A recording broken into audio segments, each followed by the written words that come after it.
बिस्मिल्लाहिर्रहमानिर्रहीम। दोस्तों, बकरीद आने वाली है और जब जब बकरीद आती है तो शैतान पूरी कोशिश करता है कि मुसलमान कुर्बानी ना करे, या अगर करे तो कम करे, या कम से कम इतना हो जाए कि मुसलमान सवाब में कुर्बानी के कमी कर दे या उसके सवाब में कमी हो जाए। इसी तरीके से दोस्तों, शैतान के कुछ चेले होते हैं, वो कोशिश करते हैं कि मुसलमान कुर्बानी ही ना करे, या अगर कुर्बानी करे तो कम करे, या कम से कम इतनी कोशिश ज़रूर करता है कि उसके सवाब के अंदर कमी हो जाए।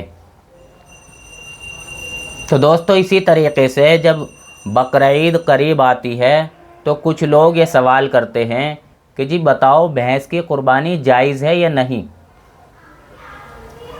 और वो ये कहते हैं कि जी नबी के दौर में और सहाबा के दौर में भैंस की कुर्बानी नहीं हुई है, और ना नबी से भैंस की कुर्बानी करना साबित है, और ना नबी ने इसके बारे में कोई हुक्म सादिर फरमाया है। तो दोस्तों, ये बात समझें कि नबी के वक्त में और सहाबा के वक्त में भैंस जज़ीरे अरब में नहीं थी,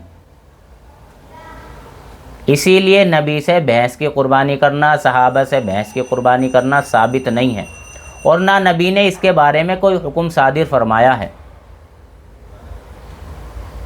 लेकिन दोस्तों, ये बात समझें कि तमाम फुक़हा इकराम ने, तमाम मुहद्दिसीन ने, तमाम अहले लुगत ने, इसी तरीके से हत्ता के बाज़ उलमाए हदीस, इन सब का इजमा इस बात पर है कि भैंस की कुर्बानी जायज़ है। वो कहते हैं कि भैंस भी गाय ही की एक किस्म है, गाय ही की एक नौ है। तो जिस तरीके से गाय की कुर्बानी जायज़ है, इसी तरीके से भैंस की कुर्बानी भी जायज़ है। यानी हज़रात फरमाते हैं कि भैंस भी गाय की तरह एक जानवर है। तो जब गाय की कुर्बानी जायज़ है तो भैंस की भी कुर्बानी जायज़ है। इसलिए दोस्तों, ये बात समझें कि भैंस की कुर्बानी जायज़ है। इसके बहुत सारे दलाइल हैं, उलमा ने बहुत सारे दलाइल दिए हैं जिसकी वजह से भैंस की कुर्बानी होती है। इसके अलावा भी मैं आपको एक बात बता दूं, अगर आपसे कोई बहस करे कि जी भैंस की कुर्बानी जायज़ नहीं है, क्यों हो रही है, तो दोस्तों आप उससे सवाल करें कि आप ये बताएं कि भैंस का गोश्त खाना और दूध पीना हलाल है या हराम है। अगर वो ये कहे कि हराम है तो आप उससे पूछें कि फिर आप गोश्त और भैंस का दूध और भैंस के दूध से बनी हुई चीज़ को आप क्यों इस्तेमाल करते हैं जब भैंस हराम है। और अगर वो ये कहे कि नहीं, भैंस तो हलाल है, इसका गोश्त भी हलाल है, इसका दूध भी हलाल है, तो आप उससे फिर पूछें कि बताओ इसके हलाल होने का क्या सबूत है। आप उससे फिर सबूत पूछें तो दोस्तों ये कहेगा कि जी सबूत तो है नहीं, लेकिन इसका गोश्त भी जायज़ खाना जायज़ है, इसका दूध भी इस्तेमाल करना जायज़ है।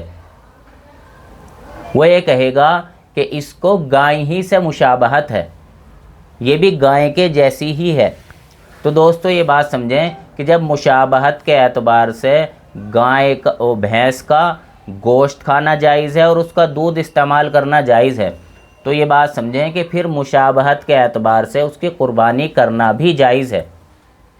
तो दोस्तों, मैंने आपको दो चार ये बातें बताई हैं। इसके अलावा भी बेशुमार दलाइल हैं लुगत के एतबार से भी, इसी तरीके से उलमा ने बहुत सारे इसके दलाइल दिए हैं।